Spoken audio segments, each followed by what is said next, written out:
மறக்காம சர்ப்ரைஸ் பண்ணுங்க. சாமி ஏமா என்ன படிச்சுட்டு இருக்கிற? ஏன் அதான் வேலை இருக்கா? ஒன்றும் இல்லை. சமைச்சாச்சா?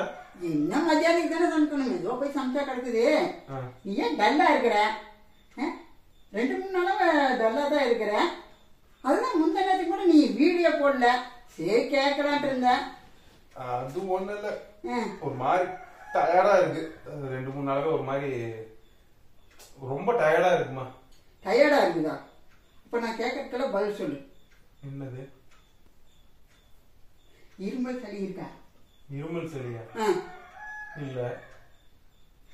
காக்கா தலைவலி இல்லையே. தொண்டை வலி மூக்கடைப்பு? ஏமா இது குளிர்காலமா? இது பனிக்கு இதெல்லாம் வரதாம செய்ய. என்னமோ புதுசா இது கேட்கறேன். எனக்கு எதுக்கு இதெல்லாம் கேட்டிருக்கிற? இல்ல மூக்கட தண்ணி விடுதா?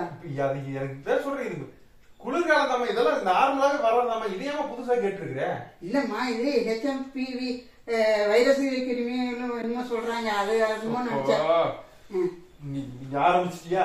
உனக்கு இந்த நியூஸ் பார்க்க கூடாது அப்படின்னு இந்த டிவி கேபிள் கனெக்ஷனே கொடுக்காம இருக்கிறேன். இப்ப போன்ல ஆரம்பிச்சிட்டியா நியூஸ பாக்குறதுக்கு? எப்படி திருப்பினா வந்துச்சு? நீ வேற சோர்ந்திருக்கிறியா? அது இருக்குதான்னு. இது என்னது? அதை இதையும் பார்த்துட்டு நியூஸ பார்த்துட்டு இல்லாத நோய் வர வச்சிருக்கியா இருக்குது. குளிர்காலம். இப்ப நான் காலையில 5:30 மணி 6 மணி பக்கம் எழுந்திரிச்சு அந்த கோழிகளுக்கெல்லாம் சாப்பாடு போடணும், தண்ணி வைக்கணும். அது குளிர்ல போயிட்டு வந்ததுக்கு எனக்கு ஒரு மாதிரி டயர்டா இருக்கு உண்மை. ஆனா இப்ப நீ சொல்றதெல்லாம் பார்த்தா எனக்கு ஒருவேளை வந்துருச்சோ அப்படிங்கிற மாதிரி எனக்கே பயமா இருக்குது. ஏன்னா லைட்டா தொண்டை கட்டி இருக்குது. அது குளிருக்கு அப்படித்தாமா இருக்கு. இது என்னது? இல்லாத நோய் இந்த மாதிரி நியூஸ பார்த்து பயமுறுத்திய வர வச்சிருக்கீங்களா இருக்கு. எனக்கு சீரியஸா எனக்கு புரியலமா. இல்லம்மா, அந்த அறிகுறி சீனாக்காரனுங்க, இந்த சீனாக்காரனுக்கு வேலை இல்ல. அவன் இல்லாத வைரஸ் எல்லாம் கிரியேட் பண்ணி விட்டுட்டு இருக்கிறான். நீ அதுக்கு வந்து இது பார்த்துட்டு பயந்துட்டு இப்ப என்ன பண்ண முடியும்? முதல்ல விஷயம், நோவு பாதி, அதாவது வியாதி பாதி பயம் பாதிம்பாங்க. வெறும் வியாதி பாதியா இருந்த வரைக்கும் மருந்து கொடுத்து ரெடி பண்ணிடலாம். பயத்தோட இருந்தோம்னு வைங்களேன், அது 100% ஆயிடுச்சுன்னா ரெடி பண்ண ரொம்ப கஷ்டம். இப்ப நான் நல்லா இருக்கிறோம். நீங்க இப்ப உண்மையாலுமே நீங்க ஒருவேளை நீ சொல்றதுல ஐயோ ஒருவேளை காய்ச்சல் வந்துருமோ, டயர்டா இருக்கிறதுனால இதாகுமோ, என்னென்னமோ தோணுதுமா. தயவுசே சொல்றேன், நீங்களும் சொல்றேன், இந்த நியூஸ பார்த்து அந்த மாதிரி எண்ணத்தை முதல்ல விட்டுருங்க. நம்ம வேலை என்னமோ அதை பார்க்கலாம். முடிஞ்ச வரைக்கும் என்ன வராம இருக்கு, என்ன ப்ரிகாஷன், ஹெல்த்தியா சாப்பிடுவாங்க, அவ்வளவுதானே. அவ்வளவுதான். முடிஞ்ச வரைக்கும் நல்ல ஃபுட்டு, கொஞ்சம் சத்தான ஃபுட்டு, நம்ம உடம்பு எதிர்ப்பு சக்தி இது பண்ணிக்கலாம். அவ்வளவுதான் நம்மளால முடியும்.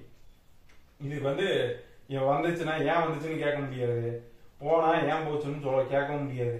நீ என்னமோ டைஸே சொல்றேன், பயப்படாதீங்க. ஆமா இது இன்னொன்னு, இது குழந்தைக்கு தானே வருதுன்னாங்க. நீ எனக்கு இன்னும் குழந்தை தானே, குழந்தைய அதே நினைச்சிட்டு இருந்தேன்னா அதனால நானும். நீ பயக்கிறது இல்ல, நீ பயக்கிறது வேறமா. பயமுறுத்தி வராத எல்லாத்துக்கும் வர வச்சிருவாங்க. இந்த நியூஸ்காரங்க முதல் வேலையே இதுதான். இன்னும் எனக்கு வாட்ஸ்அப்ல எல்லாம் தெரிஞ்சவங்க எல்லாம் மெசேஜ் பண்ணி இன்னும் கொரோனா அந்த லாக்டவுன் மாதிரி இங்கேயும் லாக்டவுன் வந்துட மாட்டாங்க அப்படின்னு சந்தோஷமா சொல்றாங்க. நான் டேய் ஏடா லாக்டவுன்ல 1.5 வருஷம் கஷ்டப்பட்டதெல்லாம் தெரியலையாடா அப்படின்னா, நீ சந்தோஷமா தானே இருந்த, உனக்கு என்ன வேணுங்கிற ஃபுட் எல்லாம் வாங்கி வச்சுட்டு ஜாலியா உட்காந்துட்டேன், எங்களுக்கு தான்டா ஃபுட்டு கிடைக்காம அப்படி இப்படி. நான் கேட்கறது என்ன, அதை ஏன் அதை லாக்டவுன் வருமா, இல்ல நோய் வந்துருமா, உலகம் அழிஞ்சு போயிருமா, இதெல்லாம் எதுக்கு தேவையில்லாத வேலை. நிரந்தரம் இல்லாத வாழ்க்கைங்க இது. நிரந்தரமே இல்லாத வாழ்க்கை.